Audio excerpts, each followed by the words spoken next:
কাউকে কষ্ট দিচ্ছেন, সমস্যা নাই। কষ্ট পেতে পেতে মানুষটা একটা সময় শক্ত হয়ে যাবে। পাহাড় পরিমাণ কষ্ট বুকে নিয়ে মানুষটা একটা সময় হাসি মুখে চলতে শিখে যাবে। কাউকে অবহেলা করছেন, সমস্যা নাই। আপনার অবহেলা মানুষটার সেলফ রেসপেক্ট বাড়াচ্ছে, নিজের প্রতি যত্নশীল হওয়ার সুযোগ করে দিচ্ছে। কারো সাহায্য ছাড়াই মানুষটা বেঁচে থাকা শিখছে। কাউকে ঠকাচ্ছেন, সমস্যা নাই।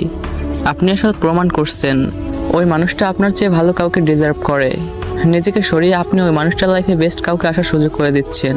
একটা কথা মনে রাখেন, কারোর সাথে প্রতারণা করতে গিয়ে নিজেই ঠকে যায়েন না। কাউকে ঠকাতে গিয়ে আপনি এমন কাউকেই ঠকালেন যে আপনাকে নিজের থেকেও বেশি ভালোবাসতো। আপনার লাইফে আসা সব থেকে বেস্ট গিফট ছিল ওই মানুষটা। আপনি আসলে তাকে ঠকাননি, লাইফের বেস্ট গিফটটাকে হারিয়ে ফেলছেন, নিজেকে ঠকিয়েছেন।